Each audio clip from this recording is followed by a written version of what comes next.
MMA Boxing Talk here. It's been a while since I put out a video. I had a road trip. I went to Pittsburgh to see the Steelers, to see the Pitt Panthers play. I'm a Green Bay fan, but we went on a road trip with a group of 12 guys, or 10 guys, sorry. Lots of fun. Haven't put out a video in a while. Now, I want to talk about Gennady Golovkin versus Daniel Jacobs. I mean, this fight needs to get made. Daniel Jacobs is the mandatory challenger for Gennady Golovkin through the WBA. Okay, uh, Jacobs, don't kid yourself. He's not a champion. He's got, like Max Kellerman said, he's got a photocopy of Gennady Golovkin's WBA belt. Okay, he's the mandatory. Danny Jacobs, if he doesn't fight Triple G, he is a huge coward, and I'll never respect him again. And here's why. Because, and shout out to Thunderdome Boxing Talk because I got a lot of these points off him, and it makes sense, when you look at it from this perspective. If if Jacobs turns down this fight, it's a fucking joke because he is going to get a career high payday. He's going to fight in his own backyard, and in one night, he's going to have the chance to win 3 belts. It took Gennady Golovkin 17 fights to get those 3 belts, and Danny Jacobs has the opportunity to win all 3 in one night in his hometown and for a career high payday. He's the taller fighter. He's got longer reach. He weighs in more on fight night. I mean, if this guy doesn't take this fight, he's a fucking coward. He's a fucking coward. It's ridiculous. So let's hope this fight happens. But I need to put this video out because fans need to let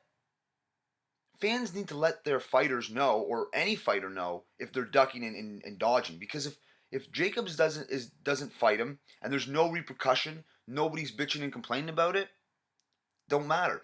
But if everyone starts putting out videos trashing Jacobs for not taking this fight, or the possibility of not taking this fight, it's going to put pressure on him. And no one wants to be known as a coward. It's just the way it is, right? Unless you're Floyd Mayweather, he don't give a flying fuck. The guy ducked 15, 20 great fighters throughout his career, and he's supposed to be a pound for pound great, one of the best fighters of all time. Get the fuck out of here. When you duck so many good fighters, you can't be in the conversation with all the best, all the greats. And the best way to show how much of a fucking joke Floyd Mayweather is, this guy won a very, very close split decision against Oscar De La Hoya. And that's his most famous fight. Like, that's where he became a superstar. He beat an old man in Oscar De La Hoya, okay? He lost half of the rounds, arguably, in that fight. And it was like the first 5-6 rounds, Oscar was all over him. Oscar tired. The younger man prevailed. But it could have been a draw, that fight. It could have went to Oscar in that fight. But what would have happened if Oscar would have fought him in his prime? He would have fucked him up so bad. So fucking bad. And obviously they wouldn't have fought in their prime. But Floyd had the opportunity to fight many, many, many, many guys in their prime, but he chose not to. He chose to wait and fight them when they weren't at their best. And yeah, you could trick the casual fans, the guys that don't know fuck all, but the real fans know. The real fans know how good the fighters were when Floyd fought them. Were they in their prime? Were they at their best?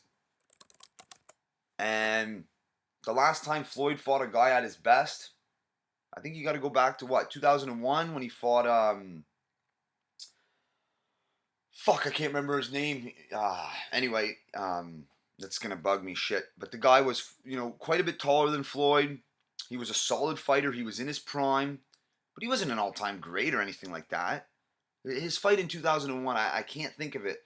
But, that's the last time. If Floyd's been ducking guys for years, and this isn't even about Floyd, but I'm just saying, Danny Jacobs, if he don't take this fight, I mean, it's a joke. It's a farce. He's scared to death if he doesn't take this fight. Because how can you explain, if he doesn't take this fight, how can you explain to me that he's not afraid to death?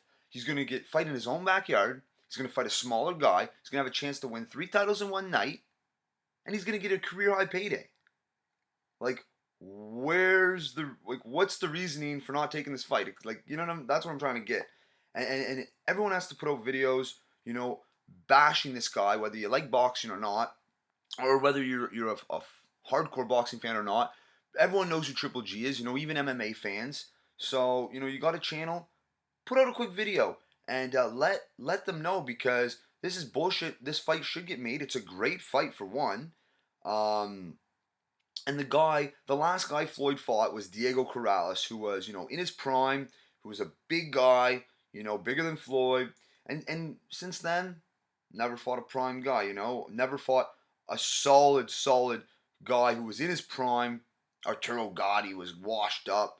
Zab Judah, he fought Zab Judah when he could have fought Shane Mosley, who was a much better Shane Mosley than when he fought him in 2010. He could have fought Antonio Margarito in 2006. He could have fought Antonio Margarito said that. He could have fought Paul Williams. He could have fought the guy who beat Paul Williams. The guy that Cotto took the belt from. I mean, the guy's a fucking joke. The list goes on and on.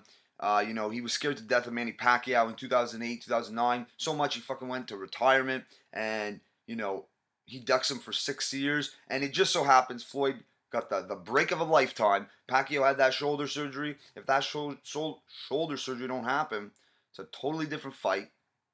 And even then, Floyd barely won. I mean, it wasn't a dominating performance. Why? Just because of the biased punch stats? Ridiculous. Had to put out this video. Let me know what you guys think. But I'm back. Hashtag MMA Boxing Talk. Peace.